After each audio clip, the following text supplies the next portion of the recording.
ಮಾನಸಿಕ ನೆಮ್ಮದಿ, ದೈಹಿಕ ಆರೋಗ್ಯ ಹಾಗೂ ಸನಾತನ ಜೀವನ ಮೌಲ್ಯಗಳ ಕುರಿತು ಜನರಲ್ಲಿ ಜಾಗೃತಿ ಮೂಡಿಸುವ ಉದ್ದೇಶದಿಂದ ಶಿಡ್ಲಘಟ್ಟದಲ್ಲಿ ವಿಶೇಷ ಜಾಗೃತಿ ಜಾಥಾ ಹಾಗೂ ಉಚಿತ ಧ್ಯಾನ ಅರಿವು ಮೂಡಿಸುತ್ತಾ ಶಿಡ್ಲಘಟ್ಟ PSSM ಸಂಸ್ಥೆ ಹಾಗೂ ಅಹಿಂದ ಕರ್ನಾಟಕ ಪಿರಮಿಡ್ ಧ್ಯಾನ ಬೆಂಗಳೂರು ಇವರ ಸಂಯುಕ್ತ ಆಶ್ರಯದಲ್ಲಿ ಮಯೂರ ವೃತ್ತದಿಂದ ಬಸ್ ನಿಲ್ದಾಣದ ಶ್ರೀ ವೆಂಕಟೇಶ್ವರ ಚಿತ್ರಮಂದಿರದವರೆಗೆ ಜಾಗೃತಿ ಜಾಥಾ ನಡೆಸಿತು. ಬಳಿಕ ಶ್ರೀ ಮಹರ್ಷಿ ಸುಭಾಷ್ ಪತ್ರಿಜಿ ಅವರ ಜೀವನ ಹಾಗೂ ಧ್ಯಾನದ ಸಂದೇಶ ಸಾರುವ ಚಲನಚಿತ್ರವನ್ನು ಪ್ರದರ್ಶಿಸಲಾಯಿತು. ಕಾರ್ಯಕ್ರಮದಲ್ಲಿ ಧ್ಯಾನದಿಂದ ಮಾನಸಿಕ ಒತ್ತಡ ನಿವಾರಣೆ, ಏಕಾಗ್ರತೆ ವೃದ್ಧಿ, ದೈಹಿಕ ಆರೋಗ್ಯ ಸುಧಾರಣೆ ಹಾಗೂ ಶಾಂತಿಯುತ ಜೀವನ ಸಾಧ್ಯವಾಗುವ ಕುರಿತು ಮಾಹಿತಿ ನೀಡಲಾಯಿತು. ಜೊತೆಗೆ ಸನಾತನ ಧರ್ಮದ ಜೀವನ ಮೌಲ್ಯಗಳು, ಆರೋಗ್ಯಕರ ಜೀವನ ಶೈಲಿ ಹಾಗೂ ಧ್ಯಾನದ ಮಹತ್ವದ ಕುರಿತು ಉಪನ್ಯಾಸ ಮತ್ತು ಪ್ರಾಯೋಗಿಕ ಧ್ಯಾನಾಭ್ಯಾಸವು ನಡೆಸುವ ಮಾರ್ಗದಲ್ಲಿ ಅರಿವು ಮೂಡಿಸಲಾಯಿತು.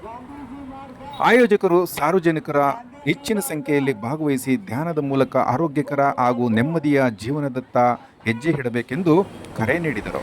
ಸಂದರ್ಭದಲ್ಲಿ ಅಜಯ್ ಕೀರ್ತಿ, ರಚಿತಾ ಕೀರ್ತಿ, ಮುತ್ತುರಾಜ್ ಕುಲಬರ್ಗಿ, ಹರೀಶ್ ಕುಮಾರ್, ಪದ್ಮಲತಾ, ಅಂಬಿಕಾ ಕೃಷ್ಣಮೂರ್ತಿ, ಆರತಿ ಮುತ್ತರಾಜ್, ನೂರಾರು ಅಭಿಮಾನಿ ಹಾಗೂ ಪತ್ರಿಜಿಯವರ ಭಕ್ತ ವೃಂದ ನೆರೆದಿದ್ದರು.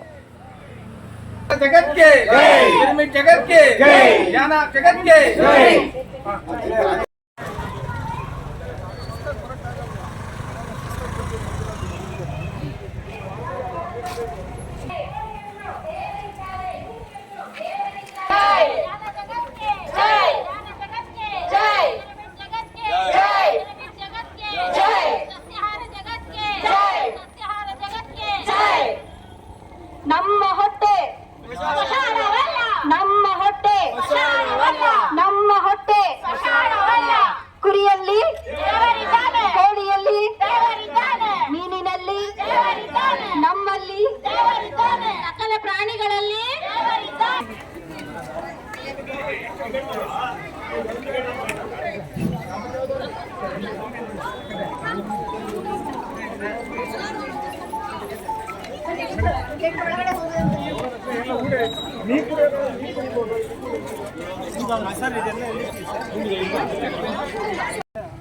ನಮ್ಮ ಪೂಜ್ಯ ಗುರುಗಳಾದಂತಹ ಬ್ರಹ್ಮರ್ಷಿ ಸುಭಾಷ್ ಪತ್ರಿಜಿಯವರ ಜೀವನ ಚರಿತ್ರೆ ಆಧಾರಿತ ಚಲನಚಿತ್ರವನ್ನ ಬಿಡುಗಡೆ ಮಾಡ್ತಾ ಇದ್ದೀವಿ. ಅದೇ ಒಂದು ನಿಟ್ಟಿನಲ್ಲಿ ಇವತ್ತಿನ ದಿನ ಅವರ ಮೂಲ ಸಂದೇಶವಾದಂತಹ ಧ್ಯಾನದ ಮೂಲಕ ಅಹಿಂಸಾ ಮಾರ್ಗವೆಂಬುದನ್ನ ನಾವೆಲ್ಲರೂ ಅರ್ಥಕೊಂಡಿದ್ದೀವಿ. ಇದೇ ಒಂದು ನಿಟ್ಟಿನಲ್ಲಿ ಪ್ರಪಂಚದ ಎಲ್ಲರ ಕಡೆಗೂ ಈ ಒಂದು ಅಹಿಂಸಾ ಮಾರ್ಗ ಹರಡಬೇಕು ಅನ್ನೋದು ನಮ್ಮ ಪತ್ರಿಕೆಯವರ ಮೂಲ ಉದ್ದೇಶ ಆಗಿತ್ತು. ಅದೇ ಒಂದು ನಿಟ್ಟಿನ ಮೇರೆಗೆ ನಾವೆಲ್ಲರೂ ಇವತ್ತಿನ ದಿನ ಇಲ್ಲಿ ಸೇರಿ ಚಿಂತಾಮಣಿ, ಚಿಕ್ಕಬಳ್ಳಾಪುರ, ವಿಜಯಪುರ, ದೇವನಹಳ್ಳಿ, ದೊಡ್ಡಬಳ್ಳಾಪುರ, ಚಿಕ್ಕಬಳ್ಳಾಪುರ, ಶಿಡ್ಲಘಟ್ಟ, ಚಿಂತಾಮಣಿ ಎಲ್ಲ ಕಡೆಯಿಂದನೂ ಸುಮಾರು ಹಲವಾರು ಧ್ಯಾನಿಗಳೆಲ್ಲರೂ ಇಲ್ಲಿ ಬಂದು ಸೇರಿ ಈ ಒಂದು ಜಾಥಾವನ್ನು ಹಮ್ಮಿಕೊಂಡಿದ್ದೇವೆ. ಧ್ಯಾನದಿಂದ ನಾವು ಸಂಪೂರ್ಣ ಆರೋಗ್ಯ ಮತ್ತು ಆನಂದಮಯ ಜೀವನವನ್ನ ನಡೆಸೋದಕ್ಕೆ ಸಾಧ್ಯ ಅನ್ನೋದನ್ನ 40 ವರ್ಷಗಳ ಕಾಲ ಆಧ್ಯಾತ್ಮಿಕ ಸೇವೆಯನ್ನು ಗೈದು ಇಡೀ ಮನುಕುಲಕ್ಕೆ ಪ್ರಪಂಚದಾದ್ಯಂತ ಹರಡಿರತಕ್ಕಂತಹ ಮಹಾನ್ ಯೋಗಿ, ಆ ಯುಗ ಪ್ರವರ್ತಕರ ಚಲನಚಿತ್ರವನ್ನ ಈ ದಿನ ಬಿಡುಗಡೆಗೊಳಿಸಿ ನಾವೆಲ್ಲ ಕೂಡ ಅದರ ವೀಕ್ಷಣೆಗಾಗಿ ತೆರಳ್ತಾ ಇದ್ದೇವೆ.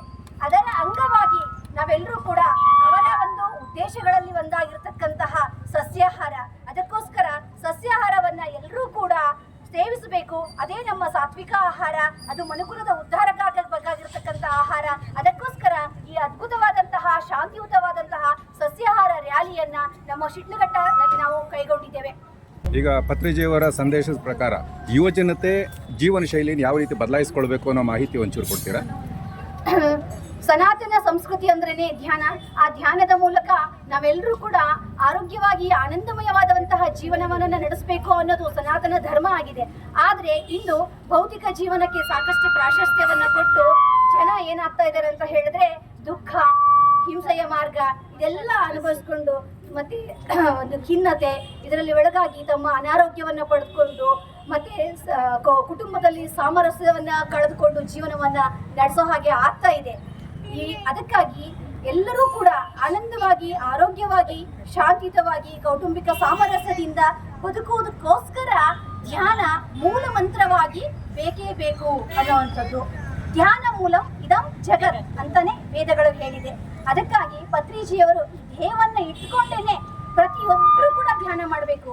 ಬಡವ, ಶ್ರೀಮಂತ, ರೋಗಿ, ಆರೋಗ್ಯವಂತ ಪ್ರತಿಯೊಬ್ಬರಿಗೂ ಕೂಡ ಈ ಧ್ಯಾನ ಅನ್ನೋದು ತಲುಪಬೇಕು ಅನ್ನೋದಕ್ಕೋಸ್ಕರ ಉಚಿತವಾಗಿ PSSM ನ ಮೂಲಕ ಧ್ಯಾನ ಪ್ರಚಾರವನ್ನ ಮಾಡ್ತಾ ಇದ್ವಿ. ಈ ಧ್ಯಾನ ಅದ್ಭುತವಾದಂತಹ ಧ್ಯಾನ, ಅದುವೇ ಆನಾಪಾನಸತಿ ಧ್ಯಾನ.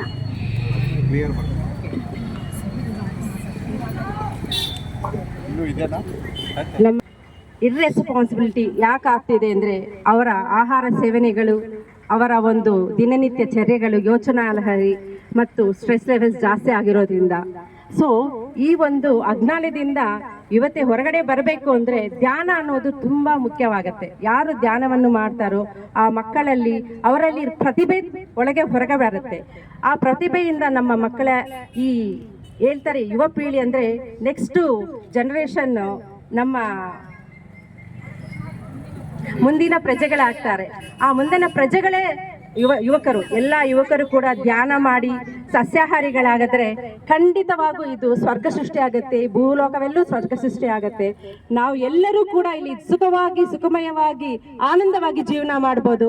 ಅದೇ ಅವರ ಬ್ರಹ್ಮಶ್ರೀ ಪತ್ರಿಜಿಯವರ ನಮ್ಮ ಗುರುಗಳ ಒಂದು ಸಂದೇಶ. ಧ್ಯಾನ ಜಗತ್, ಪಿರಮಿಡ್ ಜಗತ್, ಸಸ್ಯಾಹಾರ ಜಗತ್. ಪಿರಮಿಡ್ ಜಗತ್ ಕಿ, ಸಸ್ಯಾಹಾರ జగత్ కి, ధ్యాన జగత్ కి. సుభాష్ పత్రి సార్ మాత్రమే వాళ్ళు ఈ శాకాహారము, ఈ జీవుల కోసము, అన్నిటి కోసము ప్రయత్నం చేసి వాళ్ళు ఎంత కష్టపడ్డారు. వాళ్ళు జీవిత చరిత్ర ఈరోజు సినిమాగా రిలీజ్ అవుతోంది. దయవుంచి అందరూ చూడండి, ప్లీజ్ హెల్ప్ చేయండి. అందరూ ధ్యానం చేయండి, చేయించండి. అందరూ సస్యాహారులు కాండి. కోడిగుడ్డు మాత్రమే నాన్ వెజ్ కాదు, కోడిగుడ్డు కూడా నాన్ వెజ్. ದೈವತ್ವ, ಮೋಕ್ಷ, ಸಿದ್ಧಿ ಎಲ್ಲಾನು. ಯಾಕಂದ್ರೆ ನಮ್ಮ ಸನಾತನ ಧರ್ಮದಲ್ಲಿ ಹೇಳಿರೋ ಎಲ್ಲ ಋಷಿಗಳು ಮಾಡಿರೋದು ಧ್ಯಾನ, ಕೃಷ್ಣನ್ ಮಾಡಿರೋದು ಧ್ಯಾನ, ಯೇಸು ಮಾಡಿರೋದು ಧ್ಯಾನ, ಅಲ್ಲ ಮಾಡಿರೋದು ಧ್ಯಾನ. ಎಲ್ಲ ಪಂಥಗಳಲ್ಲೂ ಧ್ಯಾನ ಅನ್ನೋದು ಇದೆ. ಅದನ್ನು ನಾವು ಹೇಗೆ ಮಾಡೋದು ಅಂದ್ರೆ ಎಷ್ಟು ಸಹಜವಾಗಿ ಸರಳವಾಗಿ ಹೇಳ್ಕೊಟ್ಟಿದ್ದಾರೆ ನಮ್ಮ ಗುರುಗಳು. ಅಂದ್ರೆ ನಿಮ್ಮ ಶ್ವಾಸವನ್ನು ಗಮನಿಸಿ ಅಷ್ಟೇ. ನಿಮ್ಮ ಶ್ವಾಸವನ್ನು ಗಮನಿಸಿದ್ರೆ ಅದೇ ನಿಮ್ಮ ಗುರು ಅಂತ ಹೇಳ್ಕೊತಾರೆ. ಇಷ್ಟ ಅದ್ಭುತವಾದ ಗುರುಗಳಿಗೆ ನಾವು ಆಜನ್ಮ ಪೂರ್ವಕ ಕೃತಜ್ಞತೆಗಳನ್ನು ಹೇಳ್ತೀವಿ. ಎಲ್ಲರೂ ಪಿತಾಮಹ ಪತ್ರಿಜಿ ಗುರುಗಳಿಗೆ, ಪಿತಾಮಹ ಪತ್ರಿಜಿ ಗುರುಗಳಿಗೆ, ಪಿತಾಮಹ ಪತ್ರಿಜಿ ಗುರುಗಳಿಗೆ ಥ್ಯಾಂಕ್ ಯು. ಸಸ್ಯಾಹಾರಕ್ಕೋಸ್ಕರನೇ ಅದು ಕ್ರಿಯೇಟ್ ಆಗಿರೋದು. ಮಾಂಸಾಹಾರ ತಗೊಂಡ್ರೆ ಡೈಜೆಷನ್ ಆಗೋಕ್ಕೆ ಅದು 72 ಗಂಟೆ ಬೇಕಾಗತ್ತೆ. ಎಷ್ಟೋ ಟಾಕ್ಸಿನ್ಸ್ ಒಳಗೆ ಬರುತ್ತೆ. ಅದರಿಂದ ನಮ್ಗೆ ಎಷ್ಟೋ ಅನಾರೋಗ್ಯ ಕಾಯಿಲೆಗಳು ಬರುತ್ತೆ. ಆದ್ರಿಂದ ಸಸ್ಯಾಹಾರವೇ ನಮ್ಮ ಅಮೃತಾಹಾರ. ಯುವಕರು ಎಲ್ಲ ಖಂಡಿತ ಧ್ಯಾನಕ್ಕೆ ಬಂದು ಧ್ಯಾನ ಮಾಡಿ ಅವ್ರ ಸ್ಟ್ರೆಸ್ ಲೆವೆಲ್ಸ್ ಎಲ್ಲ ಕಡಿಮೆ ಮಾಡಿಕೊಂಡು ಅವ್ರು ಯೋಚನೆ ಮಾಡಿ ಏನು ಕೆಲಸ ಮಾಡಬೇಕು ಅಂತ ಮಾಡಿದರೆ ನಮ್ಮ ರಾಜ್ಯ ಖಂಡಿತ ರಾಮರಾಜ್ಯ ಆಗುತ್ತೆ.